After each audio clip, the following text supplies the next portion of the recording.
பரிசுத்த நாமத்துக்கு மகிமை உண்டாவதாக. அல்லேலூயா. கர்த்தராகிய இயேசு கிறிஸ்துவின் நாமத்தில் என் அன்பு வாழ்த்துக்கள். எடுத்தவர்கள் வாசிப்போம். நீதிமொழிகளின் புஸ்தகம் 30வது அதிகாரம் 24வது வார்த்தை 25வது வார்த்தை. பூமியில் சிறியவைகளாக இருந்தும் மகா ஞானமுள்ளவைகள் 4 உண்டு. அவையாவன அற்பமாக ஜந்துவாக இருந்தும் கோடை காலத்திலே தங்கள் ஆகாரத்தை சம்பாதிக்கிற எறும்பும் முதலாவது அந்த 24வது வார்த்தையிலே சொல்லப்பட்டிருக்கிறது என்னவென்றால், மகா ஞானமுள்ளவைகள் 4 ஜந்துக்கள் என்று சொல்லப்பட்டிருக்கிறதை பார்க்கலாம். அதிலும் முதலாவது ஒரு ஜந்து என்றால் எறும்பை குறித்து நாம் பார்க்கின்றோம். அல்லேலூயா. இந்த வார்த்தையிலே பூமியில் சிறியவைகளாக இருந்தும் மகா ஞானமுள்ளவைகள் 4. அவைகளில் முதலாவது அற்பமாக ஜந்துவாக இருந்தும் கோடை காலத்தில் தங்கள் ஆகாரத்தை சம்பாதிக்கிற எறும்பும் என்று எழுதப்பட்டிருக்கின்றது. இந்த எறும்பை குறித்து இன்றைய நாட்களிலும் ஏன் நாம் தியானிக்க வேண்டும்? ஏனென்றால் வேதத்தில் மகா ஞானமுள்ளவைகள் என்று சொல்லப்பட்டிருக்கிறது. அல்லேலூயா. உங்களையும் என்னையும் மகா ஞானமுள்ளவர்கள் என்று சொல்லப்பட்டிருக்கிறதா? இல்லவே இல்லை. சரி, நீங்கள் நானும் மகா ஞானமுள்ளவர்களா? இல்லை. அல்லேலூயா. ஆனால் வேதம் சொல்லுகிறது, இந்த எறும்பை குறித்து சொல்லுகிறது. எத்தனை தடவை நாம் நடந்து போகும்போது எறும்பு நம் கால்களில் மிதிபட்டு தெரிந்தோ தெரியாமலோ அவைகள் இறந்திருக்கின்றன. நம்முடைய வாழ்க்கையிலே நடைபெறக்கூடிய சம்பவம்.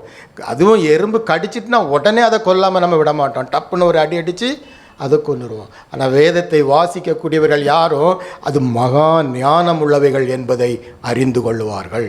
அல்லேலூயா.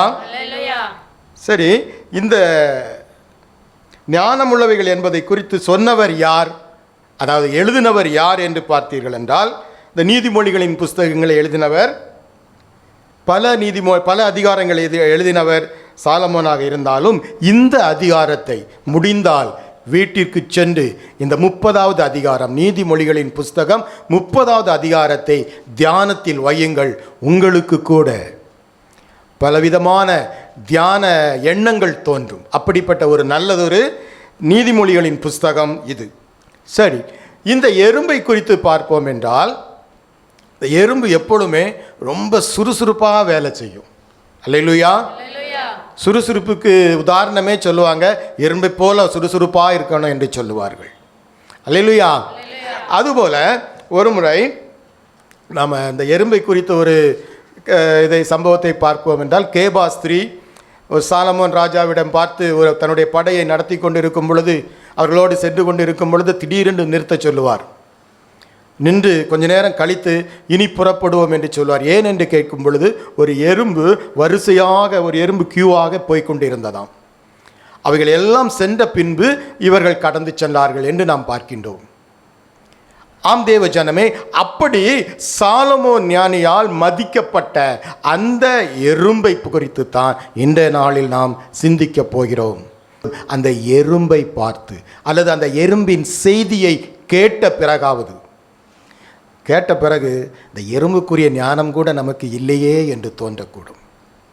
ஆகவே அருமையான தேவ ஜனமே, இந்த எறும்பை குறித்து வேதம் சொல்லுகிறது மகா ஞானம் உள்ளவர்கள் என்று சொல்லப்பட்டிருக்கின்றது.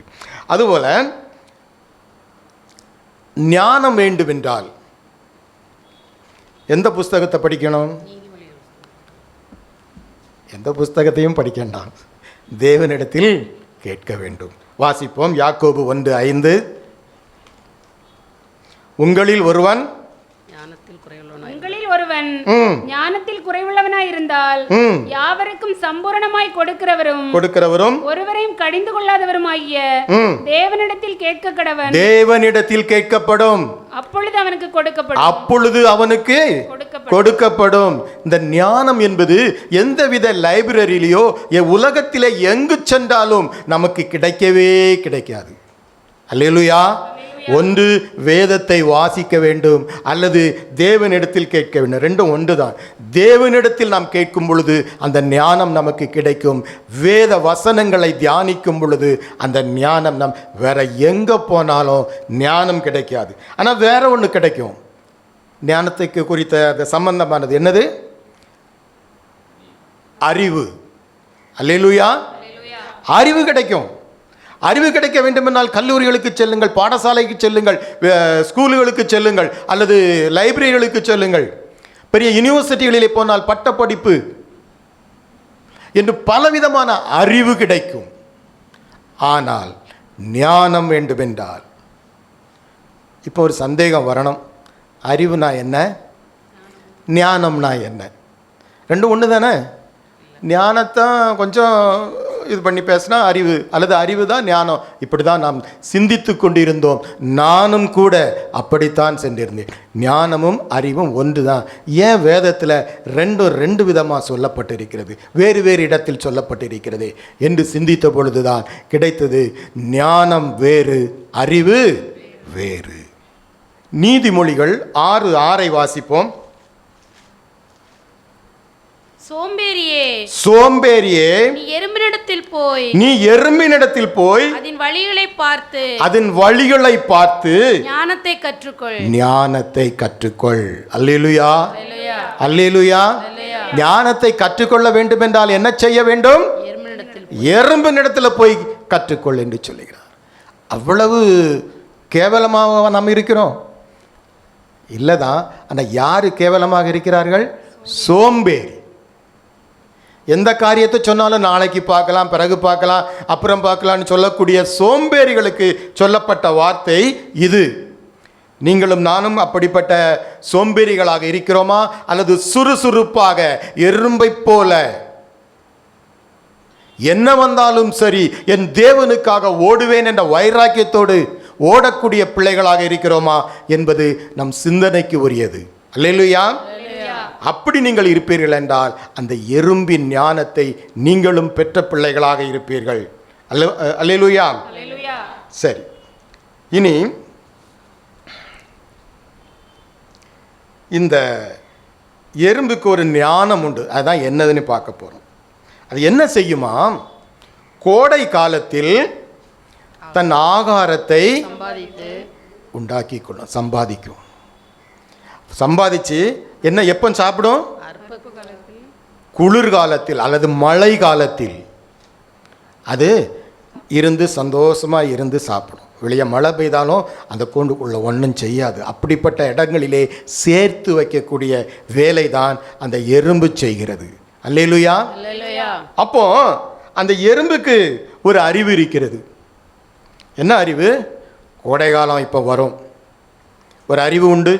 அடுத்ததாக கோடை வந்தால் மழை காலம் என்று ஒன்று வரும் என்ற ஒரு அறிவு அந்த எறும்புக்கு இருந்தது. இருந்தபடியினால்தான் அது கோடை காலத்திலே உணவை தேடி செல்கிறது, சம்பாதிக்கிறது. அது குளிர்காலத்திலே மழை காலத்திலே அது அந்த உணவை அருந்தி சந்தோஷமாக இருக்கிறது. இதுதான் அறிவும் ஞானமும். அல்லேலூயா. சரி, இப்போ இயேசு கிறிஸ்து சொல்லுகிறார். மத்தேயு 16:3 நாம் பார்த்தோம் என்றால், உதயமாகிற போது செவ்வானமும் மந்தாரமா இருக்கிறது, அதனால் இன்றைக்கு காற்றும் மழையும் உண்டாகும் என்று சொல்லுகிறீர்கள். காற்றும் மழையும் இன்றைக்கு உண்டாகும் என்று சொல்லுகிறீர்கள். மாயக்காரரே, வானத்தின் தோற்றத்தை நிதானிக்க தெரிந்த உங்களுக்கு காலங்களின் அடையாளங்களை நிதானிக்க உங்களால் கூடாதா? 6 மாசம் கழிச்சு மழை வரும் என்று வான சாஸ்திரிகள் பார்த்து சொல்லுகிறார்களே, ஆனால் காலம் நெருங்கி விட்டது என்பதை உணர முடியாமல் இருக்கிறீர்களே என்று சொல்லப்பட்டிருக்கிறது. இந்த உலகத்தின் அறிவினால் மழை வரும், நாளை வரும், மற்ற நாள் வரும் என்று மழையை குறித்து அல்லது வெப்பம் அதிகமாக இருக்கும் என்று சொல்லி இந்த காலங்களை உணரக்கூடிய நாம் என்ன செய்கிறோம்? தேவன் வரப்போகிறார் என்பதை மறந்து விடுகிறோம். அல்லேலூயா. தேவன் வரப்போகிறார் என்பதை நாம் மறந்து விடுகிறோம். தேவ ஜனமே, இப்பொழுதே தேவன் வந்துவிட்டால் என்ன செய்வீர்கள்? அந்த 10 கன்னிகைகளிலே 5 கன்னிகள் நாளைக்கு பார்த்துக்கலாம், கொஞ்சம் என்ன தானே, அவட்டை வாங்கிக்கலாம், இவட்டை வாங்கிக்கலாம் என்று அவர்கள் காலத்தை உணராமல் இருந்து விட்டார்கள். மணமகன் வரும் பொழுதோ அவர்கள் எடுத்துக்கொள்ளாமல் போய்விட்டார்கள். யார் தன்னை ஆயத்தப்படுத்தி இருக்கிறார்களோ, யார் அந்த எறும்பை போல அறிவும் ஞானமும் உள்ளவைகளாக நடந்து கொள்ளுகிறார்களோ, அவர்கள் மட்டுமே அந்த பரலோக ராஜ்யத்தை குறித்து, அந்த பரலோக ராஜ்யத்துக்கு செல்லக்கூடிய பிள்ளைகளாக இருக்கிறார்கள். தேவ ஜனமே, பாருங்கள், இந்த காலத்திலே மழை வருகிறது, வெயில் வருகிறது என்று நிதானிக்கக்கூடிய அறிவு நமக்கு இருக்கிறது. இயேசு வரப்போகிறார் அல்லது பரலோகம் என்று ஒன்று உண்டு என்று அறிவு சொல்லுகிறது. அல்லேலூயா. பரலோகம் உண்டா இல்லையா? உண்டு. இயேசு கிறிஸ்து வந்து நம்மை அழைத்து செல்வார் என்பது உண்மையா இல்லையா? உண்மை. நல்ல சத்தமாக சொல்கிறோம் உண்மைன்னு. நாமெல்லாம் ஆயத்தமாக இருக்கிறோமா? யோசியுங்கள். வெளியிலே பிச்சை எடுத்துக்கொண்டிருக்கக்கூடிய பிச்சைக்காரர் கூட அவனுக்கு இருக்கக்கூடிய அந்த பாத்திரத்தில் உள்ள உணவிலே சக பிச்சைக்காரன் ஒருவன் உணவில்லாமல் இருந்தால் அவனுக்கு கொடுத்து சாப்பிடுவான். அல்லேலூயா. நம்மிடமே இருந்தும் கூட இல்லை என்று மனம் கூசாமல் அழகாக பொய்யை சொல்லுவோம். நாம் எப்படி பரலோக ராஜ்யத்துக்குரியவர்களாக இருப்போம்? தேவச்சனமே, நாம் எப்படி அந்த எறும்பை போல ஞானம் உள்ளவர்களாக நடந்து கொள்ளுவோம்? தேவஜனமே, அல்லேலூயா. அந்த எறும்புக்கு தெரியும், அறிவு உண்டு, மழை வரப்போகிறது, கோடையிலே நாம் உணவை சம்பாதிக்க வேண்டும் என்று. அந்த அறிவோடு மாத்திரம் நின்று விடவில்லை, ஞானத்தை பயன்படுத்தி அது ஓடிப்போய் உணவுகளை கொண்டு வந்து சேர்க்க தொடங்குகிறது. என் அருமையான தேவ ஜனமே, அந்த ஞானத்தோடு நீனும் நடந்து கொள்வாய் என்றால், நாமும் நடந்து கொள்வோம் என்றால், பரலோக ராஜ்யத்துக்குரியவைகளை குடித்து நாடி தேடி ஓடி அவைகளை சம்பாதித்துக் கொள்ளுவோம். இதுதான் ஞானம். பரலோக ராஜ்யம் என்று உண்டு என்பது அறிவு. அதற்கு பிரயாசமாக நாம் ஓடுகிறோமே, அது ஞானம். இப்போ புரியுதா அறிவுக்கும் ஞானத்துக்கும் உள்ள வித்தியாசம்? அருமையான தேவ ஜனமே, அறிவும் ஞானமும் ஒன்றல்ல. இயேசு வரப்போகிறார் என்பது நம்முடைய கிறிஸ்துவத்தில் மாத்திரமல்ல, பல மதத்தினரும் எல்லோரும் சொல்லக்கூடியது ஒன்றுதான். சொர்க்கம் என்று ஒன்று உண்டு. பலரிடம் கேட்டீர்களானால் எல்லோரும் சொல்லுவாங்க, நாம் எல்லாம் சொர்க்கத்துக்கு போகணுன்னு தான் இருக்கிறோம்னு சொல்லுவாங்க. ஆக இப்படி பலர் பலவிதமாக பேசுகிறார்கள். எல்லோருக்கும் அந்த அறிவு இருக்கிறது.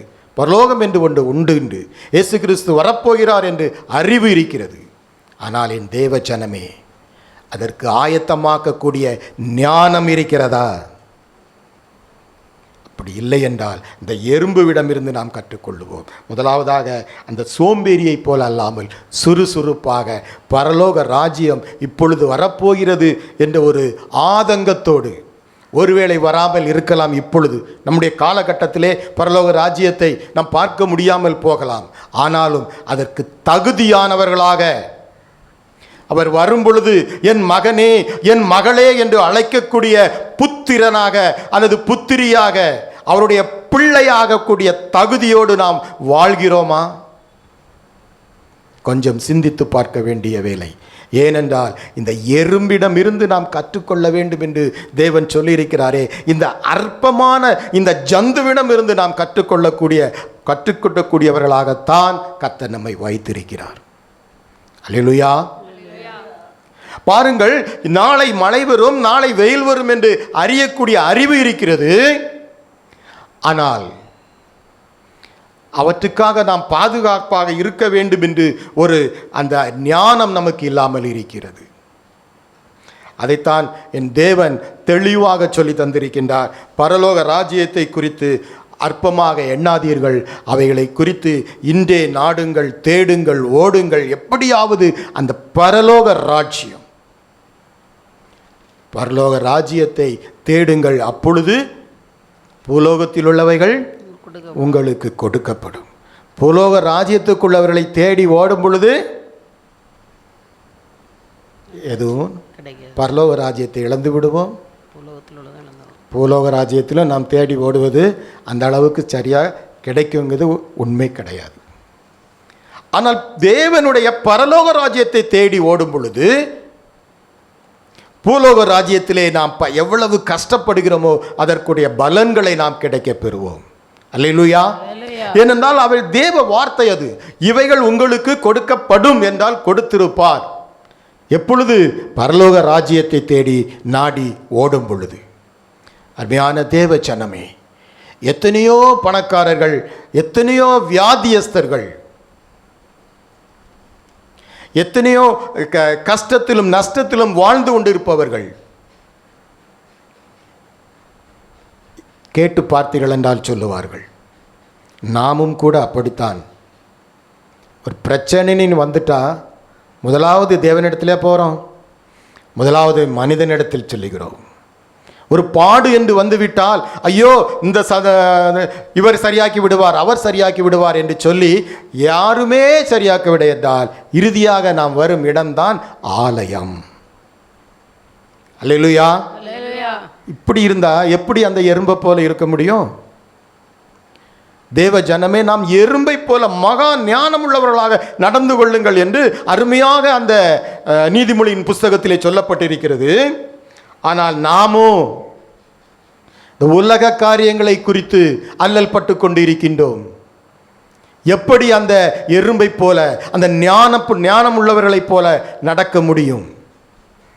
கொஞ்சம் நம்முடைய சிந்தனை மாற வேண்டும், நம்முடைய கிரிகைகள் மாற்ற வேண்டும். பரலோக ராஜ்யத்தை குறித்து ஓடக்கூடிய பிள்ளைகளாக நாம் இருக்க வேண்டும். அப்படியானால் மட்டுமே அருமையான தேவ ஜனமே, இந்த பூலோகத்துக்குரிய ஆசீர்வாதங்களை பெற்றுக்கொள்ள நம்மால் முடியும். அல்லேலூயா. தேவ ஜனமே, பரலோக ராஜ்யத்துக்குரியவளை நாடும் பொழுது இந்த பூலோக ராஜ்யத்தில் உள்ள பிரச்சனைகள் நீங்கக்கூடியதாக இருக்கும், பாடுகள் நீங்கக்கூடியதாக இருக்கும், வியாதிகள் நீங்கக்கூடியதாக இருக்கும்.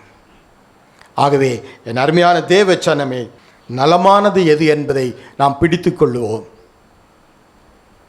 இந்த எறும்பிலிருந்து ஒரு சத்தியத்தை இந்த நாளிலே கற்றிருக்கின்றோம். அறிவு வேறு, ஞானம் வேறு. அது தன்னுடைய கோடை காலத்தை அறிந்து அதற்குரிய நடவடிக்கைகளிலே இறங்கி அதனுடைய ஆகாரங்களை கொண்டு வந்து குளிர்காலத்தில் எப்படி சாப்பிடுகிறதோ அதை போல அருமையான தேவ ஜனமே, பரலோகம் என்று ஒன்று உண்டு. அதுபோல இயேசு வருகிறார் என்பது சத்தியம், அறிவு. ஆனால் அவற்றுக்கு நாம் பிரயாசப்படுகிறோமா? அதுதான் ஞானம். ஞானம் உள்ளவர்களாக நாம் நடந்து கொள்ளுவோம். பரலோக ராஜ்யத்துக்குரியவைகளை தேடுவோம். தேவ காரியங்களிலே அதிகமாக ஈடுபடுவோம். அல்லேலூயா. அதிகமாக நாம் தேவ காரியங்களிலே ஈடுபடும் பொழுது அதுவே நமக்கு பரலோக ராஜ்யத்தை குறித்து போதிக்கும். அவர்களே நம்மை பரலோக ராஜ்யத்துக்கு அழைத்து செல்லும் தூதுவர்களாக மாறுவார்கள். ஆகவே இதை நாம் புரிந்து கொள்ளுவோம்.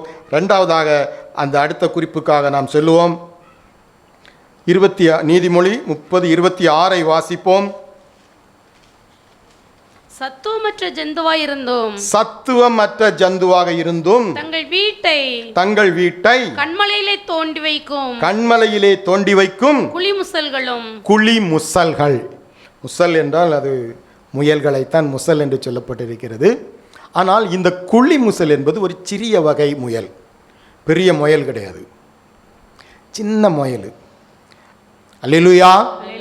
இவைகள் இதற்கென்று தனியாக இந்த முயல்களுக்கு, இந்த முயல்கள் மாத்திரம் கண்மலை என்பது இந்த கல்லும் மண்ணும் மிக்ஸான ஒரு கடினமான ஒரு பொருள். அந்த இடத்துல தான் குழி தோண்டும். அந்த குழி கூட கீழே இருந்து இப்படி மேலே மாற தான் போகும். மேலிருந்து கீழே போகாது. அதைத்தான் இந்த குழிமுசல்கள் தன்னுடைய கண்மலையில் தோண்டி வைத்திருக்கும் என்று சொல்லப்பட்டிருக்கிறது. அதற்கு என்ன கிடையாது? சத்துவமோ பலனோ கிடையாது. ஆனால் ஒன்று உண்டு, அதனுடைய ரட்சிப்பு கண்மலை என்பது தெரியும். ஏனென்றால் அதன் வேறு எந்த மிருகம் வந்தால் கூட அந்த இடத்தை உடைக்க முடியாது. அந்த கல் அதனுடைய கொஞ்சம் கட்டியாக இருப்பது என்றால் அவருடைய அந்த மிருகங்களுடைய வாய் அதற்குள்ளே செல்லாது, வாயை வைத்து உடைக்கவும் முடியாது. ஆகவே எந்த மிருகத்திலிருந்தும் அது பாதுகாத்து கொள்ள முடியும். அப்படிப்பட்ட அறிவை அந்த முயல்களுக்கு கொடுத்திருக்கிற தேவன், அப்படிப்பட்ட ஞானத்தை அந்த முயல்களுக்கு கொடுத்த தேவன், தேவ ஜனமே, இன்று அந்த ஞானம் ஏன் நம்மிடத்தில் இல்லை? அல்லேலூயா! இன்று அந்த ஞானம் ஏன் நம்மிடத்தில் இல்லை? எப்பொழுதும் நாம் கண்மலையிலே இருக்கின்றோமா? கண்மலையை எப்பொழுதும் அந்த கண்மலையாகிய கிறிஸ்துவை தாங்கி பிடித்து கொண்டு இருக்கிறோமா? அல்லது பிரச்சனைகள் என்று வரும்பொழுது, பாடுகள் என்று வரும்பொழுது மட்டும் நாம் அந்த கண்மலைக்குள் உள்ளே செல்லுகிறோமா? இந்த குழிமுயல்களுக்கு முழு நேர அடைக்கலமே கண்மலை தான். அல்லேலூயா! இந்த குழிமுயல்களுக்கு முழு நேர வாழ்வே கண்மலை தான். ஆனால் நமக்கோ பிரச்சனைகள் வந்தால், பாடுகள் வந்தால் மட்டும் அந்த கண்மலையாகிய கிறிஸ்துவிடம் நாம் வருகிறோம். அல்லேலூயா! 1 கொரிந்தியர் 10:4 வாசிப்போம். எல்லோரும் ஒரே ஞானபானத்தை குடித்தார்கள். ஒரே ஞானபானத்தை குடித்தார்கள். எப்படியெனில் அவர்களோட கூட சென்ற ஞான கண்மலையின் தண்ணீரை குடித்தார்கள். ஞான கண்மலையின் தண்ணீரை குடித்தார்கள். அந்த கண்மலை கிறிஸ்துவே. அந்த கண்மலை கிறிஸ்துவே. அல்லேலூயா! அல்லேலூயா! அந்த கண்மலை கிறிஸ்துவே. ஆக அந்த கிறிஸ்துவிடம் நாம் எப்பொழுதும் பாதுகாப்போடு இருக்கிறோமா? அல்லது கிறிஸ்து நம்மிடத்திலே, நம்முடைய இருதயத்திலே அவர் சந்தோஷமாக இருக்கிறாரா? அல்லது உன்னை குறித்து, நம்மை குறித்து வேதனையோடு கண்ணீரோடு இருக்கிறாரா? இதைத்தான் நாம் சிந்திக்க வேண்டும். இதுதான் அந்த முயல்களிடமிருந்து கற்றுக்கொண்ட ஞானம். அல்லேலூயா! பாருங்கள் தேவ ஜனமே, இந்த அருமையான முயல் எப்பொழுதும் தன்னை கண்மலையிடம் இணைத்து கொண்டிருக்கிறது.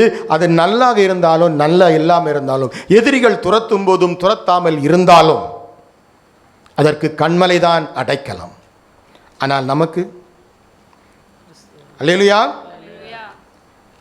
சங்கீதம் 104:18 வாசிப்போம். உயர்ந்த பர்வதங்கள் வரையாடுகளுக்கும் கண்மலைகள் குழிமுசல்களுக்கும் அடைக்கலம். அல்லேலூயா! குழிமுசல்களுக்கு அடைக்கலம் கண்மலை. அருமையான தேவ ஜனமே, நம்முடைய அடைக்கலம் எங்கே இருக்கிறது? உங்கள் அடைக்கலம் உங்கள் மனைவியா, உங்கள் பிள்ளைகளா, உங்கள் கணவனா, அல்லது உங்கள் பெற்றோர்களா, அல்லது கிறிஸ்துவா? இவைகளில் எதை நீங்கள் பின்பற்றுகிறீர்களோ அல்லது எவைகளை நீங்கள் பிடித்து கொள்கிறீரோ அவர்கள்தான் தேவ ஜனமே ஞானமுள்ளவர்களாக நடந்து கொள்பவர்கள். குழிமுசல்கள் அல்லது குழிமுயல்கள் எவ்விதமாக கண்மலையை அடைக்கலமாக வைத்திருந்ததோ அதைப் போல இன்றைய நாட்களில் நாமும் தேவனாகிய இயேசுவையை கண்மலையாக அடைக்கலமாக வைத்துக்கொள்ள வேண்டும் என்று விரும்புகிறார் கர்த்தர். அப்படி என்றால் மட்டுமே அந்த முயல்களின் ஞானம் நமக்கு இருக்கிறது என்பது அர்த்தம். ஆகவே சாக்கு போக்கு சொல்லாமல் கூடுமான வரையிலும் ஆராதனை வேலைகளிலே கர்த்தரை துதிக்க ஆராதிக்க வாருங்கள். உற்சாகமாக பாட்டுகளை பாடுங்கள். எப்பொழுதும் தேவனை குறித்த சிந்தையே நம்மிடத்தில் இருக்க கடவுது என்று வேதம் சொல்லுகிறது. சங்கீதம் 18:2 வாசித்தோம் என்றால், அதுக்கு பிறகு ஒன்றுமே வாசிக்கண்டாம். சங்கீதம் 18:2 கர்த்தர் என் கண்மலையும், கர்த்தர் என் கண்மலை, என் கோட்டையும், என் கோட்டை, என் இரட்சகரும், என் இரட்சகர், என் தேவனும், என் தேவனும், நான் நம்பியிருக்கிற என் துருகமும், நான் நம்பியிருக்கிற என் துருகமும், என் கேடகமும், என் கேடகமும், என் இரட்சணிய கொம்பும், என் இரட்சணிய கொம்பும், என் உயர்ந்த அடைக்கலமுமாய் இருக்கிறார். உயர்ந்த அடைக்கலமுமாக இருக்கிறார். அல்லேலூயா! அல்லேலூயா! சங்கீதக்காரனுக்கு அப்படி இருக்கிறார். உங்களுக்கும் எனக்கும் அப்படி இருக்கிறாரா? அப்படி இல்லாதனால தான் அன்னைக்கு குழி முயல்களை பற்றி சிந்திக்க தியானிக்க கர்த்தர் நம்மை அழைத்திருக்கின்றார். எறும்பை குறித்து தியானிக்க அழைத்திருக்கின்றார். ஆகவே கர்த்தர் என் கண்மலை என்று சொல்லக்கூடியவர்கள் உற்சாகமாக ஒரு அல்லேலூயா சொல்லுங்கள். அல்லேலூயா, அல்லேலூயா. பாருங்கள், சங்கீதம் 91:1 வாசிக்க வேண்டாம், எல்லாருக்கும் தெரியும். உன்னதமானவரின் மறைவில் இருக்கிறவன் சர்வ வல்லவருடைய நிழலில் தங்குவான். அல்லேலூயா. இப்போ அவருடைய மறைவில் இருக்கிறோமா அல்லது அவரை மறைத்து நாம் இருக்கிறோமா? இதுதான் நம்ம முன்னால் உள்ள கேள்வி. அவரை மறந்து இருக்கிறோமா அல்லது அவருடைய நிழலில் இருக்கிறோமா? அல்லேலூயா. நம்முடைய வாழ்க்கை எப்படி இருக்கிறது? கொஞ்சம் சிந்தியுங்கள். ஐயோ, இந்த உலக வாழ்க்கையிலேயே நாம் குந்தி போய் இருந்து விடுகிறோமா அல்லது தேவனை நோக்கி வரக்கூடிய அந்த நடைகள் நமக்கு இருக்கின்றனவா? அவருடைய நிழலில் தங்குபவன் பாக்கியவான் என்று சொல்லப்பட்டு இருக்கிறதே. அப்படிப்பட்ட நிழலில் தங்கக்கூடிய மனுஷனாக மனுஷியாக நம்மை மாற்ற வேண்டுமே. அந்த முயல்களுக்கு கூட ஞானம் கூட எனக்கு இல்லாமல் இருக்கிறதே கர்த்தாவே என்று யாரெல்லாம் வேண்டுகிறார்களோ கர்த்தர் அவர்களை அவர் ஆசீர்வதிக்கிறார் என்பது உண்மை. ஆனால் அவர்களைப் போல செயல்களிலே நாம் காட்ட வேண்டும் தேவ ஜனமே. எறும்பு அறிவிருந்துச்சு, கரெக்டாக வெயில் அடிக்குது, இது சூடு காலம், கரெக்டாக மழை வரும், அறிவிருந்தது. ஆனால் ஞானத்தோடு நடந்து கொண்டது. அப்படி நாம் ஞானத்தோடு நடந்து கொள்கிறோமா தேவ ஜனமே? குழிமுயலுக்குள்ள ஞானம் கண்மலையாய் எப்பொழுதும் தங்கியிருக்கும். இன்று நம்முடைய ஞானம் எங்கே தங்கி இருக்கிறது? நாம் இருந்த இடத்தை கண்மலையாக மாற்ற நம்மால் முடியும். குடும்பத்திலே ஜெபங்களை இன்னும் அதிகமாக நம்ம ஊக்குவிக்கலாம். குடும்பத்தில் புதிதாக வரக்கூடியவர்கள் வந்தால் அவர்களுக்கு ஜெபிக்க கற்றுக் கொடுக்கலாம், அவர்களோடு சேர்ந்து ஜெபிக்கலாம். அல்லது எப்பொழுதும் வேதனையும் நம்முடைய பலவீன நேரங்களிலே சபையில் உள்ள நல்ல தேவ மனிதர்களை அழைத்து ஜெபிக்க வைக்கலாம். இப்படியாக நம்முடைய பிரயாசங்கள் முழுவதுமாக கண்மலையாகிய கிறிஸ்துவை நோக்கி இருக்க வேண்டும் என்று இந்த முயல்களில் இருந்தாவது நாம் அறிந்து கொள்ள வேண்டும் தேவ ஜனமே. அல்லேலூயா. ஆகவே இன்றைய நாளிலும் 1 கொரிந்தியர் 3:11 வாசிப்போம். போடப்பட்டிருக்கிற அஸ்திபாரமாகிய இயேசு கிறிஸ்துவே அல்லாமல் வேறே அஸ்திபாரத்தை போட ஒருவனாலும் கூடாது. இதையும் ரொம்ப சிந்திக்க வேண்டிய ஒரு வார்த்தை. அல்லேலூயா. அஸ்திபாரம் கிறிஸ்து. நன்றாக யோசித்து பயத்திடுங்க. ஒரு சபையிலே கன்வென்ஷன் நடந்து கொண்டிருக்கின்றது. முதல் நாள் நான் போயிருந்தேன். அங்கு அவர் சொல்லுகிறார், கையை தொட்டேன் அப்படியே உழந்துட்டான், அவனை தொட்டேன் அவன் காது கேட்டுட்டு, இவனை தொட்டேன் அவனுக்கு பரிசுத்தாவி அக்கினியாக இறங்கினான், அவனை தொட்டேன் இவரை தொட்டேன் அப்படி என்று சொல்லிக்கொண்டே இருக்கிறார். வேதனையாக இருந்தது. நான் தொட்டேன்னு சொல்லிக் கொண்டிருக்கிறாயே மனிதா, தேவன் அல்லவா செய்தார் கிரியைகளை. அல்லேலூயா. தேவன் அல்லவா செய்தார் கிரியைகளை, கர்த்தர் செய்தார் என்று சொல்ல வாய் வரவில்லையே. போடப்பட்டிருக்கிற அஸ்திவாரமாகிய இயேசு கிறிஸ்துவே அல்லாமல் வேறு அஸ்திவாரத்தை போட ஒருவனாலும் மூடாது. தேவஜனமே, எங்கே தவறு இருக்கிறது என்பதை உணர வேண்டுமென்றால் போடப்பட்டிருக்கிற அஸ்திவாரத்தை குறித்து கொஞ்சம் சிந்திக்க வேண்டும். அது கிறிஸ்துவின் வார்த்தைகள், கிறிஸ்துவின் இந்த வேதாகம புஸ்தகம், இதுதான் போடப்பட்டிருக்கின்ற அஸ்திவாரம். யார் என்ன சொன்னாலும், சபையில் கூட யார் என்ன சொன்னாலும், குறிப்பாக அவைகளை ஆராய்ந்து அறியக்கூடிய அறிவு நமக்கு தேவை. வேதத்தில் இருந்து சொல்லப்படுகிறதா இல்லது தன்னுடைய மேட்டிமையினால் சொல்லப்படுகிறதா என்பதை நாம் அறிந்து கொள்ள வேண்டும் தேவஜனமே. அதனால தான் கிறிஸ்துவை அடைக்கல பட்டணமாக வைத்திருக்கிறது. அவரே கண்மலை என்றால் நாம் கிறிஸ்துவே போடப்பட்ட அஸ்திபாரத்திலே நிற்போம் என்றால் உடனடியாக தேவனே வெளிப்படுத்துவார்.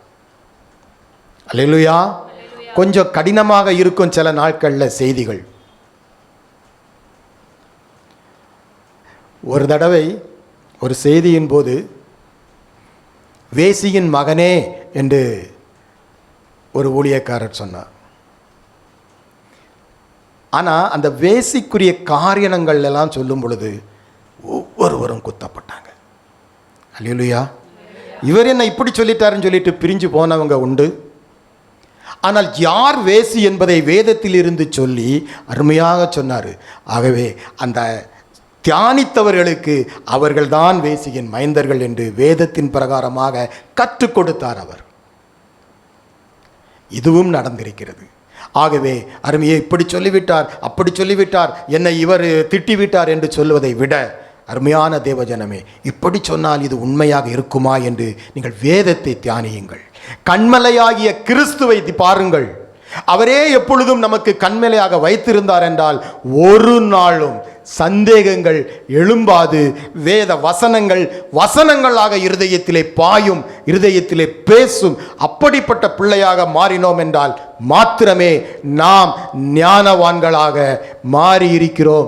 ஞானம் உள்ளவர்களாக, எறும்பை போல, குழி முயல்களைப் போல ஞானவான்களாக மாறி இருக்கிறோம் என்பது அர்த்தம். அல்லேலூயா. இப்போ சொல்லுங்க, ஞானம் உள்ளவர்களா அல்லது அறிவு மட்டும்தான் இருக்கா அல்லது ஞானம் மட்டும்தான் இருக்கிறதா? கொஞ்சம் யோசியுங்கள். கர்த்தருடைய பரிசுத்த நாமத்திற்கு மகிமை உண்டாவதாக. வேதத்திலிருந்து ஒரு அருமையான ஒரு ஆலோசனை கேட்டிருக்கிறோம். அல்லேலூயா. வேதம் சொல்கிறது மகா ஞானமுள்ளைகள் 4 உண்டு. அல்லேலூயா. மகா ஞானமுள்ளவர்கள் எத்தனை உண்டு? 4. அல்லேலூயா. ஞானம் உள்ளவர்கள் இந்த உலகத்தில் நிறைய பேர் இருக்கிறாங்க. அல்லேலூயா. ஞானம் உள்ளவன் யார் அப்படின்னு கேட்டால் நம்ம யாரை சொல்லுவோம்? சாலமோனை சொல்லுவோம். அல்லேலூயா. ஆனால் வேதம் சொல்கிறது மகா ஞானம் உள்ளவைகள். அல்லேலூயா. ஞானம் உள்ளவர்கள் நிறைய இருக்கலாம், அறிவுள்ளவர்கள் இருக்கலாம், புத்திசாலிகள் இருக்கலாம். ஆனால் மகா ஞானம் உள்ளவைகள் அப்படின்னு என்ன அர்த்தம்? மகா ஞானம் உள்ளதுன்னு அர்த்தம். பிரபு அப்படின்னா ராஜான்னு அர்த்தம். மகாபிரபுனா ராஜாக்களுக்கெல்லாம் ராஜான்னு அர்த்தம். அல்லேலூயா சொல்லுங்க பார்க்கலாம். அவன் ஞானம் உள்ளவன்னா அறிவுள்ளவன், புத்தி உள்ளவன் அர்த்தம். மகா ஞானம் உள்ளதுன்னா ஞானம் உள்ளவர்களுக்கெல்லாம் பெரிய ஞானம் உள்ளதுன்னு அர்த்தம். ஒரு அல்லேலூயா சொல்லுங்களேன். அப்படி மகா ஞானம் உள்ளவர்கள் எத்தனை இருக்குது? 4 இருக்கு. 4 பேர் இல்லை, 4 இதுகள் இருக்கு. அல்லேலூயா. அதான் பிராணிகள் இருக்கு. ஒரு அல்லேலூயா சொல்லுங்களேன். அவர் 4 பிராணிகளில் 2 பிராணியை பற்றி சொல்லியிருக்கிறாரு. கர்த்தர் சித்தமானால் வரக்கூடிய காலங்களில் 2 பிராணியை பற்றி சொல்லுவார். அல்லேலூயா. அந்த அவர் சொன்ன அந்த 2 பிராணியை கொஞ்சம் உங்களிடத்துல சுட்டி காட்டிட்டு நம்ம ஜெபத்துக்கு நேராக போகலாம். ஒரு அல்லேலூயா சொல்லுங்க பார்க்கலாம். அவர் முதல்ல அவர் சொன்ன அந்த பிராணியுடைய பெயர் என்னது? அந்த வசனத்தை வாசிங்க. நீதிமொழிகள் புஸ்தகம் திருப்பிக் கொள்வோம். நீதிமொழிகள் 30வது அதிகாரம் 24வது வசனத்தை வாசிங்க. நீதிமொழிகள் 30வது அதிகாரம் 24ஆம் அதிகாரம் வசனத்தை வாசிங்க. பூமியில் சிறியவைகளாக இருந்தும் மகா ஞானமுள்ளவைகள்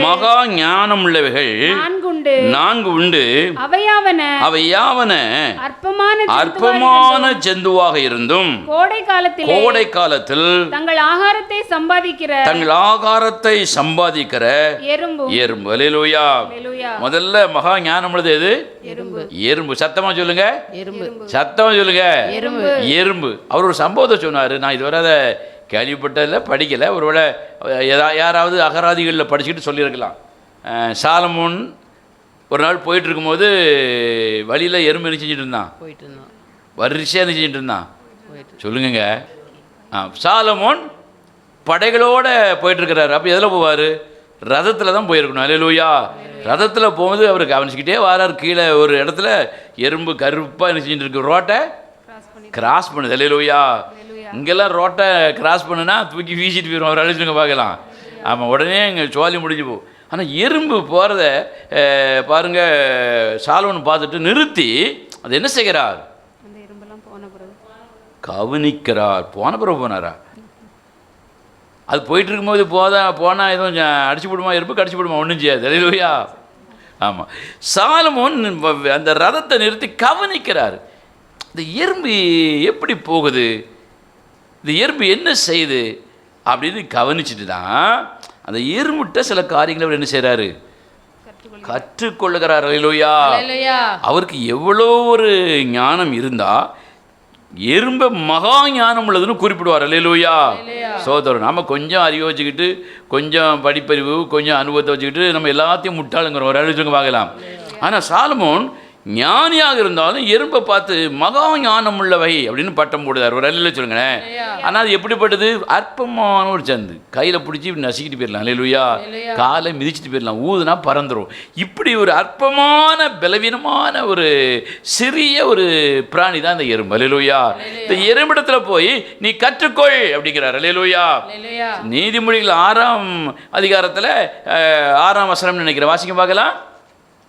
சோம்பேறியே, நீ எறும்பினிடத்துல போய் கற்றுக்கொள், நீ எறும்பிடத்துல போய் படிச்சுக்கோ அப்படின்னு சொல்றார். அல்லேலூயா. அப்போ எறும்பிடத்துல என்னத்தை படிக்கணும், அதை தான் இந்த வசனம் சொல்லியிருக்குது. அது அற்பமான ஜந்துவாக இருந்தும், வாசிங்க இந்த வசனத்தை, நீதிமொழிகள் 30ஆவது அதிகாரம் 25ஆம் வசனத்தை வாசிங்க. அவையாவன அற்பமான ஜந்துவா இருந்தும் கோடை காலத்திலே தங்கள் ஆகாரத்தை சம்பாதிக்கிற எறும்பும். கோடை காலங்கிறது வெயில் அடிக்கிற காலம். அல்லேலூயா. வெயில் அடிக்கிற காலம், ரொம்ப கொடூரமான வெப்பம் உள்ள காலம். அந்த வெப்பமுள்ள காலத்தில் கூட அந்த எறும்பு என்ன செய்யுது, ஆகாரத்தை சம்பாதிக்கிறது. அல்லேலூயா. என்ன செய்யுது, ஆகாரத்தை சம்பாதிக்கிறது. அது மட்டும் இல்லை, வேதம் சொல்லுது, நீங்கள் அந்த நீதிமொழிகள் 6ஆம் அதிகாரத்துக்கு வாருங்க. நீதிமொழிகள் 6ஆம் அதிகாரத்தில் அந்த வசனத்தை வாசிங்க பார்க்கலாம். 6ஆம் வசனத்தை வாசிங்க. சோம்பேறியே, நீ எறும்பினிடத்தில் போய் அதன் வழிகளை பார்த்து ஞானத்தை கற்றுக்கொள். அதற்கு பிரபுவும் தலைவனும் அதிகாரியும் இல்லாதிருந்தோம் கோடை காலத்தில் தனக்கு ஆகாரத்தை சம்பாதித்து அறுப்பு காலத்தில் தனக்கு தானியத்தை சேர்த்து வைக்கிறது. அல்லேலூயா. சம்பாதிக்கிறது மட்டும் இல்ல, சம்பாதிச்சு என்ன செய்யுது, சேர்த்து வைக்கிறது. அல்லேலூயா.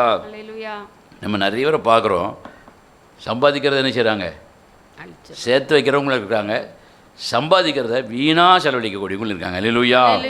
அந்த சாலமோன் சொல்கிறார், எறும்பு சம்பாதித்ததை என்ன செய்கிறது, சேர்த்து வைக்கிறது. அல்லேலூயா. நீங்கள் எத்தனை பேர் சேர்த்து வைத்திருக்கிறீர்கள் அப்படின்னு கேட்டால் நிறைய பேர் நம்ம எல்லாம் ஒன்றும் சேர்க்கலன்னு சொல்லுவோம். ஒரு சிலர் நாங்கள் சேர்த்து வச்சுருக்கோம். அல்லேலூயா.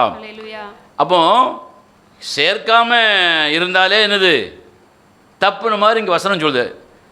அப்போ சேர்க்கிறது சரி அப்படிங்கிறது வசனம் சொல்லுது. அல்லேலூயா. இந்த ரெண்டுக்கும் நடுவில் தான் ஒரு விஷயத்தை நீங்கள் புரிந்து கொள்ள வேண்டும். அல்லேலூயா. தனக்கு வேண்டியதை சம்பாதிப்பதோடு மாத்திரமல்ல, அது என்ன செய்யணும், சேர்த்து வைக்க வேண்டும் அப்படின்னு வேற சொல்லுது. அல்லேலூயா.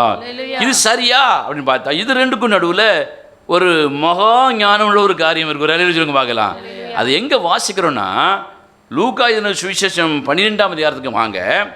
அங்கே ஒரு மனுஷனை குறித்து நம்ம வாசிக்கலாம். லூக்கா எழுதின சுவிசேஷம் 12ஆவது அதிகாரம் ஒரு வசனத்தை நம்ம வாசிக்கலாம். 16ஆவது வசனத்தையும் 17ஆவது வசனத்தையும் வாசிக்க பார்க்கலாம். அல்லாமலும் ஒரு உவமையை அவர்களுக்கு சொன்னார். ஒரு உதாரணத்தை இயேசு கிறிஸ்து சொன்னார். ஐஸ்வரியமுள்ள ஒருவனுடைய நிலம் நன்றாக விளைந்தது. அப்பொழுது அவன் நான் என்ன செய்வேன், என் தானியங்களை சேர்த்து வைப்பதற்கு இடமில்லையே. நான் ஒன்று செய்வேன், என் களஞ்சியங்களை இடித்து பெரிதாக கட்டி எனக்கு விளைந்த தானியத்தையும் என் பொருட்களையும் அங்கே சேர்த்து வைத்து பின்பு ஆத்துமாவே உனக்காக அநேக வருஷங்களுக்கு அநேக பொருட்கள் சேர்த்து வைக்கப்பட்டிருக்கிறது. நீ இளைப்பாரி புசித்து குடித்து பூரிப்பாயிரு என்று தன் ஆத்துமாவோடு சொல்லுவேன் என்று தனக்குள்ளே சிந்தித்து சொல்லிக் கொண்டார். ஒரு மனுஷனை பார்க்குறோம், நல்ல விளையுது, தானியம் விளையுது, வியாபாரம் நல்லா நடக்கு, வரக்கூடிய பணத்தை சேர்த்து வைக்கிறதுக்கு என்ன இல்லை, இடம் இல்லை. அல்லேலூயா. நீங்கள் கூட ஒரே பேங்கில் போட்டிருந்தா நம்மளை அதை தப்பாக நினச்சிருவாங்கன்னு சொல்லி பல பேங்கில் பிரித்து பிரித்து போடுவாங்க பெரிய பெரிய லட்சாதிபதிகள், கோடீஸ்வரர்கள். அல்லேலூயா. சத்தமாக வச்சுக்கோங்களேன். 10 பேங்கில் அக்கௌண்ட் இருக்கும். இவன் ஒரு 500 போட்டுட்டு பேங்க் போகணும், பேங்க்குக்கெல்லாம் வரேனே அப்படின்னு நினைப்பாங்க. ஒரு நினைச்சவங்க பார்க்கலாம். சத்தமாக நல்லா சொல்லுங்கள். அவங்க 10 பேங்கில் 15 பேங்கில் அக்கௌண்ட் வச்சுருப்பாங்க. ஏன்னா ஒரே பேங்கில் போடக்கூடிய அளவை தாண்டி பணம் என்ன செஞ்சுட்டு, பணமும் பொண்ணும் நகையும் சேர்ந்துட்டு பல இடத்துல அவங்க என்ன செய்வாங்க, சேர்த்து வைப்பாங்க. சேர்த்து வைக்க அது பெருகிட்டே இருக்கும். அல்லேலூயா. அப்போ மறுபடி கட்டடங்கள்லாம் கட்டி எல்லாம் சேர்க்கறது போல, கலைஞங்களை சேர்க்கறது போல சேர்த்துக்கிட்டே இருக்கிறான். அல்லேலூயா. சேர்த்து வச்சாலும் அவனுக்கு வரக்கூடிய வருமானம் நினைச்ச மாட்டேங்க. சேர்த்து வச்சுக்கிட்டே இருந்தாலும் வரக்கூடிய வருமானம் நிற்க மாட்டேங்க. ஒரு அலையில் வச்சுருங்களேன், வந்துக்கிட்டே இருக்கு. அல்லேலூயா. என்ன செய்யணும் அவனுக்கு தெரியல. அல்லேலூயா. அவன் பார்க்குறான், இனிமேல் நமக்கு கவலை இல்லை. நான் பொண்டாட்டி, பிள்ளை, தாத்தா, பாட்டி ஜெனரேஷனுக்கு கொஞ்சம் நாளைக்கு என்ன இல்லை, கவலை இல்லை. எல்லாத்தையும் பத்திரமா செஞ்சுருக்குறோம், சேர்த்து வைத்திருக்கிறோன்னு சொல்கிறான். அல்லேலூயா. இப்போ இவன் ஞானம் உள்ளவனா, எறும்பை போல கற்றுக்கொண்டு சேர்த்த மகா ஞானம் உள்ளவனா? சொல்லுங்க பார்க்கலாம். எறும்பு ஆகாரத்தை சம்பாதித்து சேர்க்கிறதுன்னு வேதம் சொல்லுது. இந்த வேத வசனத்தை பார்த்தா இங்கே ஒரு மனிதன் தன்னுடைய தானியங்களுடைய விளைச்சலை கட்டி களஞ்சியங்களை சேமித்து சேர்த்து பல வருஷங்களுக்கு சாப்பிட்றதுக்கு பத்திரமா சேமிப்பு பண்ணி வச்சாச்சு. ஒரு அல்லேலூயா சொல்லுங்களேன். இப்போ இவன் ஞானம் உள்ளவனா மகா ஞானம் உள்ளவனாங்க? அப்ப யாரு? மதிகேடன்னு வேதம் சொல்லுது. அல்லேலூயா. எறும்பை போல கற்றுக்கொண்டு நீ சேர்த்து வை அப்படின்னு சொன்னபடி இவன் நடந்திருக்கிறான். ஆனா ஆண்டவரே சொல்றாரு, இவன் யாரு? மதிகெட்டவன். அல்லேலூயா. ஏன் மதிகெட்டவன் சொல்றாரு? அந்த வசனத்தை வாசிங்க. லூக்கா எழுதின சுவிசேஷம் 12ஆம் அதிகாரம், திருப்பிக் கொள்வோம். 12ஆம் அதிகாரம் 21ஆம் வசனத்தை வாசிங்க.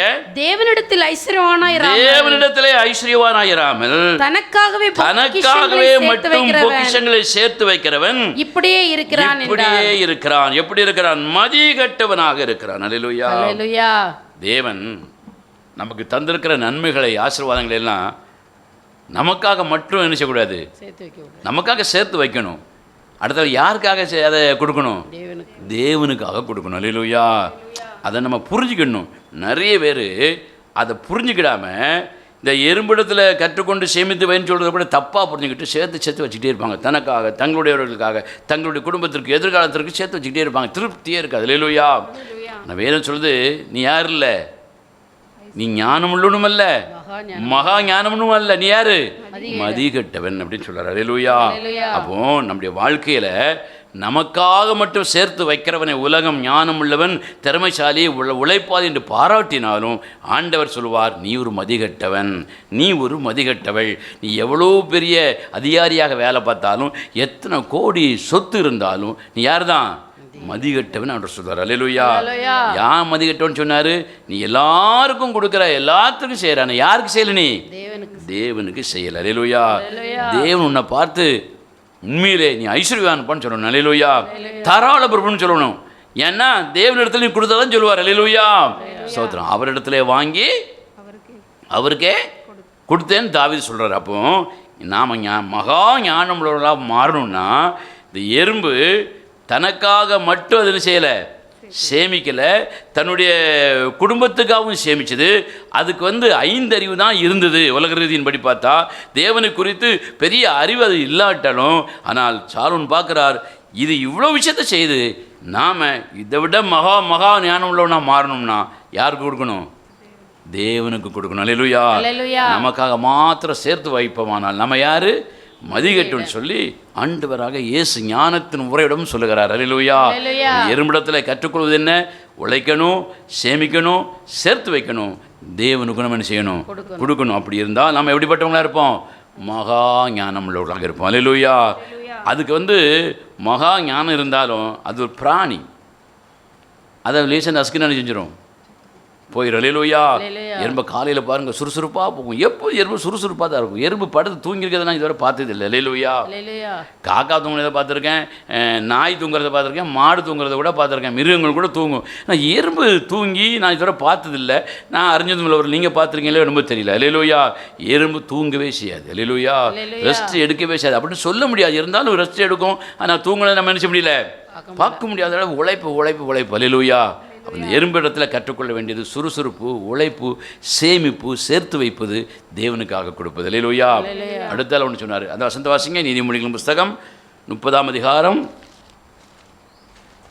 நீதிமொழிகள் 30ஆம் அதிகாரம் 26ஆம் வசனம் வாசிங்க.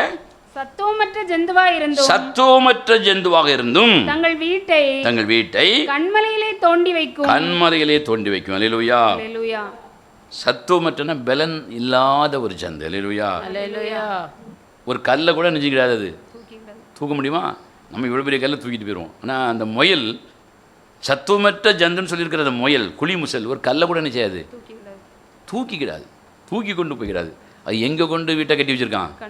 கண்மலையில் கட்டி வச்சிருக்காரு. அல்லேலூயா. அந்த கண்மலையில் கட்டினால அது எப்படி இருக்கு? பலவீனமான ஜந்தா இருந்தாலும் எல்லா ஆபத்துகளுக்கும் பயப்படாமல் எப்படி இருக்கு? பலமான ஒரு ஜந்துவாக இருக்கும். அல்லேலூயா சொல்லுங்க பார்க்கலாம். ஸ்தோத்திரம். இன்றைக்கி நாம் நம்முடைய வீட்டை இந்த பூமியில் பெருசு பெருசாக கட்டுறோம். பல ரூம்பு, பல ஏசி, பல காரு, பல வீடுகள் வந்து கட்டிக்கிட்டே இருக்கிறோம். அல்லேலூயா சொல்லுங்கம்மா. ஆனால் நம்முடைய வீட்டை இந்த முயல் கண்மலையில் கட்டின மாதிரி நம்ம யார் மேலே கட்டணுமா? தேவன் மீது கட்டணும். அல்லேலூயா. கண்மலையாக கிறிஸ்து மீது கட்டணும். நாமும் கட்டணும், நம்முடைய குடும்பத்தையும் கட்டணும். அல்லேலூயா. அப்படி கட்டும்போது ஒருவேளை நம்ம பலவீனமாக இருந்தாலும் சரி, பலமுள்ளவர்களாக இருந்தாலும் கிறிஸ்து என்கிற அந்த கண்மலைக்குள்ள கட்டும் பொழுது நம்ம எப்படி இருப்போம்? பலமுள்ள தேவ பிள்ளைகளாக இருப்போம். கரங்கள் திரிக்கத்தை மையப்படுத்த பார்க்கலாம். ஹல்லேலூயா. அதைத்தான் ஆண்டவராக இயேசு கிறிஸ்து ஒரு இடத்துல சொல்றாரு. கண்மலையிலே கட்டப்பட்ட ஒரு வீடு, மணலிலே கட்டப்பட்ட வீடு. அல்லேலூயா. மணலிலே கட்டப்பட்ட வீடு வெள்ளமும் காற்றும் பலவிதமான பிரச்சனைகள் வந்து மோதும் என்ன செஞ்சிடும்? கீழே விழுந்துடும், சரிஞ்சிடும். கண்மலையில் கட்டப்பட்ட வீடு பாருங்க, கடல் அலை வந்தாலும் சரி, மழை வெள்ளம் வந்தாலும் சரி, காற்று அடித்தாலும் என்ன செய்யாது? அசையாமல் இருக்கும். அல்லேலூயா. இன்னைக்கு நிறைய கோடீஸ்வரர்கள் கூட சில பிரச்சனைகளுக்கு, சின்ன சின்ன பிரச்சனைகளுக்கு அசைந்து விடுகிறார்கள். தற்கொலை செஞ்சு விடுவோமா? வசதி இல்லாமல் அப்படின்னு நினைச்சாலும் வசதி விடணும் அப்படின்னு நினைக்கிறேன். அல்லேலூயா. செத்துருவோமா? கோடி கோடியாக இருக்குது, நிம்மதி இல்லை. அல்லேலூயா. மனைவினால பிரச்சனை, பிள்ளைகள்னால பிரச்சனை, பலவிதமான சோதனைகள்னால பிரச்சனை, செத்துருவான்னு நினைக்கிறான். அப்போ இந்த பணம் அவனை என்ன செய்யாது? அவனை காப்பாற்றல். வேதம் சொல்கிறது ஐஸ்வர்யம் அவனை மரணத்தில் என்ன செய்யாது? காப்பாற்றாது. அவங்க வாசிக்கிறோம், பலவீனமான ஜந்துவாக இருந்தோம், அது கண்மலைக்குள்ளே இருக்கிறதுனால எப்படி இருக்குது? பத்திரமா இருக்கு. அல்லேலூயா. ஆண்டவர் சொல்கிறார், கண்மலையில் ஒரு வீட்டை கட்டு. அல்லேலூயா. குழி முசல் இவ்வளவு ஞானமாக கட்டும்போது அறிவும் அனுபவம் இருக்கிற எதில் கொண்டு கட்டணும்? கண்மலையில் கட்டணும். ஆனால் நீ உனக்கு என்ன இல்லை? அறிவும் இல்லை, புத்தியும் இல்லை, ஞானமும் இல்லை. ஒரு அளவு சொல்லுங்க பார்க்கலாம். நீ வந்து வீட்டை தான் கட்டி வச்சிருக்க, ஆனால் கண்மலையில் கட்டலை. அல்லேலூயா. நீ கண்மலையில் கட்டினா வேதம் சொல்லுது, உன் வீடு எந்த பிரச்சனையிலும் என்ன செய்யாது? அசையாது. வீடு என்று சொன்னால் குடும்பம்னு அர்த்தம். உன் குடும்பம் எந்த சூழ்நிலையில் அசையாது, விழாது. அல்லேலூயா. அவ எங்கேயா போய் கண்மலையில் கட்ட? எமயமலையில் போய் கட்டலாமா? அல்ல வள்ளியூரில் பொத்த மலை இருக்க, அதில் போய் கட்டுவோமா? எந்த மலையில் போய் கேட்ட அப்படின்னு நீங்கள் கேட்டான்னு கேட்பீங்க. அல்லேலூயா. ஆண்டவர் சொன்னார், நீ என்னுடைய வார்த்தைகளை கேட்டு அதன்படி நீ செஞ்சாலே உன் வீடு எங்கே கட்டப்பட்டிருக்கிறது? கண்மலையில் கட்டப்பட்டிருக்கிறது. அல்லேலூயா. நீ கீழ்ப்படிய நீயும் உன் குடும்பமும் கண்மலைக்குள்ளே என்ன செய்வீங்க? வந்து அடைக்கலமாய் கொள்வீர்கள். அல்லேலூயா. அப்போ பலவீனமான சந்துக்கு அறிவு, பலமுள்ள உனக்கு என்ன செய்யலை? இல்லையப்பா. பலவீன சந்துக்கு இருக்கிற ஞானம் உனக்கு இல்லையம்மா. யோசித்து பாருங்க. நம்ம வந்து உருவம் பெருசாக இருக்குது. அல்லேலூயா. அறிவும் புத்தியும் இல்லாமல் வாழ்ந்துட்டுருக்குறோம். இந்த ரெண்டு ஜந்துக்கள் சிறியவைகள், அற்பமானவைகள், மனுஷனால் மதிக்கப்படாதவைகள், நசுக்கப்படக்கூடியவர்கள். ஆனாலும் ஆண்டவர் சொல்லுகிறார், சாலமோன் மூலமாக பேசுகிறார், மகா ஞானம் உள்ளது. அல்லேலூயா. இந்த சாலமோன் தன்னுடைய ஞானத்தை நம்பாமல் இந்த மாதிரியான மகா ஞானம் உள்ளதை கொஞ்சம் பார்த்துருந்தான்னு சொன்னால் அவன் வாழ்க்கை ஒரு ஆசீர்வாதமான வாழ்க்கையாக போயிருக்கும். அல்லேலூயா. அவன் கவனித்ததோடு நின்று கொண்டான். ஆனால் அவன் சொல்லுகிறான், கற்றுக்கொள்ளுங்கள். அல்லேலூயா. நாமும் நல்ல பிரசங்கத்தை செஞ்சு, பிரசங்கத்தை கேட்டு படித்து 4 பேருக்கு போதனை பண்ணிட்டா அது பிரயோஜனம் இருக்காது. நம்ம கேட்ட பிரசங்கத்தை, நாம் செய்த பிரசங்கத்தை கற்றுக்கொண்டு வாழ்க்கையில் என்ன செய்யணும்? அனுபவமாக்கணும். அல்லேலூயா. இருக்கிற எல்லாருமே ஒரு சிலர் தவிர பிரசங்கம் பண்ணுறவங்க தான். சகோதரர்கள் நான் எல்லாருமே பண்ணுறோம். ஆனால் பிரசங்கம் பண்ணிட்டாலும் போதாது, பிரசங்கம் கேட்டுட்டாலும் போகாது, கற்றுக்கொள்ள வேண்டும். அல்லேலூயா. அப்படி கற்றுக்கொண்டு நடக்க முடியுதான் வேதம் சொல்லுகிறது. நாம் ஒரு மெய் சமாதானமான ஒரு வாழ்க்கை என்ன செய்ய முடியும், வாழ முடியும். பணம் இருப்பதனால அல்ல, பணம் இல்லாமல் இருந்தாலும் பரவாயில்ல, நமக்கு மெய் சமாதானம் கிடைக்கும். அல்லேலூயா. ஒரு பலவீனமாக இருந்தாலும் பரவாயில்ல, பலவானாக இருந்தாலும் பரவாயில்ல, கண்மலையில் வீட்டை கட்டினா பாதுகாப்பான செய்வோம் இருப்போம், நம்முடைய குடும்பம் இருக்கும். அல்லேலூயா. இந்த எறும்பிடத்தில் கற்றுக்கொள்ள வேண்டியது என்னது? ஆகாரத்தை நம்ம சம்பாதித்து நமக்காக மாத்திரம் சேர்த்து வைக்காமல், நம்ம குடும்பத்துக்காக மாத்திரம் சேர்த்து வைக்காமல், தேவனுக்காகவும் சேர்த்து வைக்கிற கொடுக்குற பழக்கத்தில் என்ன செய்யணும், நம்மை மாற்றிக்கொள்ள வேண்டும். அல்லேலூயா. குழி முதல் என்ன செய்கிறது? கண்மலையில் போய் வீட்டை என்ன செய்கிறது? கட்டுகிறது. அதே போல் தேவனுடைய திருச்சபையோடு, தேவனுடைய வார்த்தைகளோடு, தேவனோடு உள்ள ஐக்கியத்தோடு நம்முடைய உறவை பலப்படுத்தி கொண்டால் நாம் மாத்திரமல்ல, நம்முடைய குடும்பமும் நம்ம கூட இருக்கிற அநேக ஜனங்களும் ஆண்டுக்குள்ளே வருவதற்கு அது உதவியாக இருக்கும். நாமளும் பத்திரமா இருப்போம். அல்லேலூயா. கற்றுக்கொண்டீர்களா? கற்றுக்கொண்டு சத்தம் அளவு சொல்லுங்க பார்க்கலாம். அப்படி எளிமை நின்று தேவ சமூகத்தில் ஒப்பு கொடுப்போம். எங்களுக்கு ஆண்டவரே எறும்பின் மூலமாக, குழி முயலின் மூலமாக கற்றுத்தந்த பாடத்தை ஆண்டவரே நாங்கள் மறவாதபடி எங்களை ஒப்புக் கொடுக்கிறோம் என்று சொல்லி அப்படியே ஒப்புக் கொடுங்க பார்க்கலாம். வாயை திறந்து அப்படியே கத்திரத்தில் ஒப்புக் கொடுங்க. ஸ்தோத்திரம் ஆண்டவரே, நன்றியோடு நாங்கள் உம்மை துதிக்கிறோம் ஆண்டவர். எல்லாரும் வாயை திறந்து ஆண்டவரே எங்களுக்கு கற்றுத்தந்த நல்ல இந்த பாடத்திற்காக ஸ்தோத்திரம் ஆண்டவரேன்னு சொல்லுங்க பார்க்கலாம். ஸ்தோத்திரம் ஆண்டவரே. ஆவியான எங்கள் தேவனே, நாங்கள் உம்மை ஸ்தோத்தரிக்கிறோம். வேதம் சொல்லுகிறது, உவமைகள் மூலமாக சத்தியங்களை கற்றுத்தருகிற தேவன் அவர். அல்லேலூயா. அது ஏதோ கதை சம்பவம் நினச்சிடாதீங்க. அது எப்படிங்க அப்படின்னு பார்த்தீங்கன்னா, படைச்சவர் அவருக்கு எல்லாம் தெரியும். அல்லேலூயா. அந்த படைச்சவர் சொல்லுறாரு, எறும்பை போல எறும்பிடத்தில் நீ கற்றுக்கொள்ள வேண்டியதை கற்றுக்கொள். அல்லேலூயா. இல்லை சில புத்திமான்கள் கேட்ப, எறும்பு கடிக்க அது மாதிரி நம்ம கடிக்கலாமா? இல்லை இல்லை இல்லை, அதை நீ கற்றுக்கொள்ளக்கூடாது. குளிமுயல்கிட்ட இருக்கிற பலவீனங்களும் இருக்கிறது, கற்றுக்கொள்ளக்கூடாது. அதை நீ கற்றுக்கொள்ளக்கூடாது. வேதத்தில் தேவன் சொல்லியிருக்கிறார், நீ கோடை காலத்தில் உழைத்து பணத்தை சேர்த்து சேமித்து வைத்துக்கொள். உனக்காக மாத்திரமல்ல, உன் குடும்பத்திற்காக அல்ல, தேவனுக்காகவும் நீ அதை செயல்படுத்து, செலவழி, கொடு என்று வேதம் சொல்லுகிறது. அல்லேலூயா. குளிமுயல் கண்மலையில விட்டு கட்டுறது போல குடும்பமாக தேவனுடைய திருச்சபைகளுக்குள்ளே, தேவனுடைய மந்தைக்குள்ளே, தேவனுடைய வார்த்தைகளுக்குள்ளே, தேவனுடைய சத்தியத்திற்குள்ளே நம்முடைய வாழ்க்கையை கட்டி எழுப்பும் பொழுது பலமுள்ளவர்களாக, பலத்த தேவனுக்கு சாட்சி உள்ள தேவ பிள்ளைகளாக நம்முடைய வாழ்க்கை மாறும் என்று வேதம் சொல்கிறது. ஆகவே தேவன் கற்றுத்தந்த அந்த பாடத்தை இருதயத்தில் ஆழமாய் பதித்துக் கொள்வோம். அது கண்டிப்பாக இருந்தாலும், அன்பாக இருந்தாலும், கட்டளையாக இருந்தாலும், ஆலோசனையாக இருந்தாலும், தேவன் எனக்கு போதித்திருக்கிறார், தேவன் எனக்கு இன்றைக்கு போதித்திருக்கிறார் என்ற உணர்வுகளை நம்முடைய இருதயத்தில் உருவாக்கி கொண்டு அப்படியே தேவனை மகிமைப்படுத்துவோம். ஹல்லேலூயா. கற்று தந்து நடத்துகிறீர், கண்டித்து உணர்த்தி போதிக்கிறீர். ஆவியானவரே, தூய ஆவியானவரே,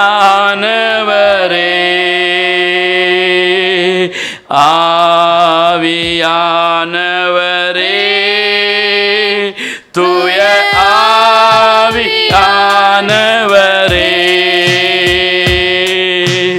கற்று தந்து நடத்துகிறீர், கண்டித்து உணர்த்தி போதிக்கிறீர். ஆவி சத்தமாய் உணர்ந்து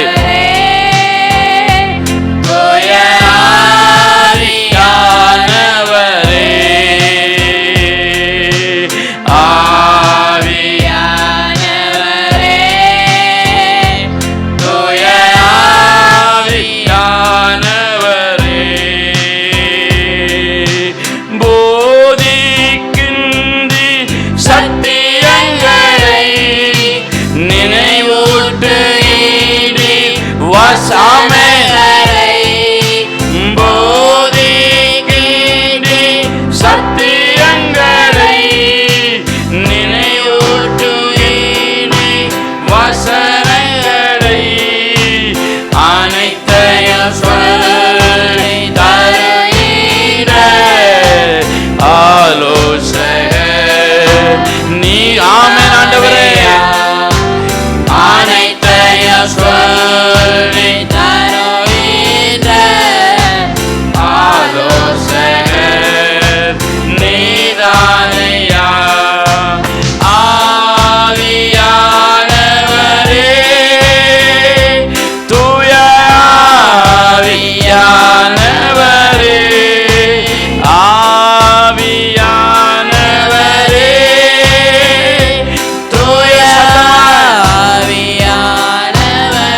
தந்து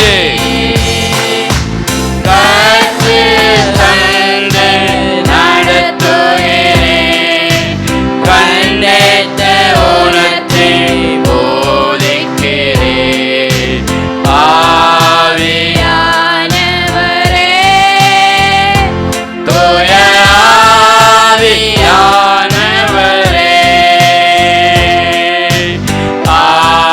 ஆவியானவரே, தூய ஆவியானவரே, என்றென்றைக்கும் எங்களுடன் எப்போதும் கூட பாடுவோம். என்றென்றைக்கும்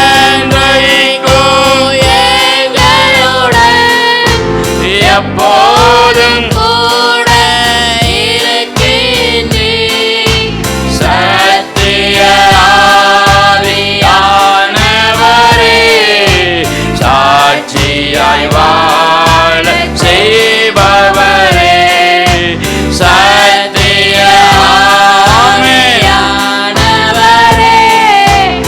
ஆவியானவரே, செய்பவரே, ஆவியானவரே, தூய ஆவியானவரே,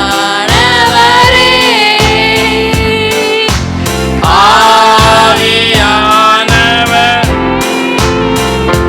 தூய ஆவியானவரே, கற்று தந்து நடத்துகிறேன். கண்டேத்த உணர்த்தி போதிக்கிறேன். ஆவியானவரே, தூய ஆவியானவரே, ஆவியானவரே, தூய ஆவியானவரே. மெய்யாகவே சிறிய எறும்பிடத்தில் இருந்து நாம் கற்றுக்கொள்ள வேண்டிய பாடத்தை தேவன் நமக்கு இன்றைக்கு கற்றுத்தந்திருக்கிறார். சிறிய குளிமுசலில் இருந்து ஒரு பாடத்தை தேவன் நமக்கு கற்றுத்தந்திருக்கிறார். எறும்பிடத்திலும் குழி முயலிடத்திலும் கற்றுக்கொள்கிற நம்மிடத்தில் இருந்து மற்றவர்கள் எதையாகிலும் பாடத்தை கற்றுக்கொண்டு வாழ்க்கையை சரிபடுத்திக் கொண்டிருக்கிறார்களா? அருமையான தேவ ஜனமே, ஆன்லைன்ல கேட்டுக்கொண்டிருக்கிற தேவ ஜனமே, திருச்சபையாரே, எறும்பிடத்திலும் குழி முயலிடத்திலிருந்தும் கற்றுக்கொண்ட நம்மை பார்த்து நம்முடைய குடும்பத்தில் உள்ள உங்களுடைய கணவன், உங்களுடைய மனைவி, உங்களுடைய மகன், மகள், சகோதரன், சகோதரி, உங்களோடு வேலை பார்க்கிற நண்பர்கள், தொழில் செய்கிற கூட பழகிற நண்பர்கள் உங்களிடத்திலிருந்து இதை கற்றுக்கொண்டிருக்கிறார்களா? அவர்கள் உங்களிடத்திலிருந்து இதை படித்திருக்கிறார்களா? அதை நம்மிடத்தில் கற்றுக்கொள்வதற்கு ஒன்றுமே இல்லையா? இந்த பாடல் வரி சொல்லுகிறது, ஆவியானவர் நமக்கு கற்றுத்தந்து கண்டித்து உணர்த்தி போதித்து நடத்துகிறார். அப்படி நடத்தும் பொழுது, நாம் கற்றுக்கொண்டு கீழ்ப்படிந்து நடக்கும் பொழுது, தேவன் என்றென்றும் நம்ம கூட இருக்கிறார், எப்போதும் கூட வருகிறார். எல்லாவற்றுக்கும் மேலாக அவருக்கு சாட்சியாக, சத்தியத்திற்கு சாட்சியாக வாழ நம்ம வைக்கிறார் என்று இந்த பாடல் வரி சொல்லுகிறது. வேதமும் அதைத்தான் சொல்லுகிறது.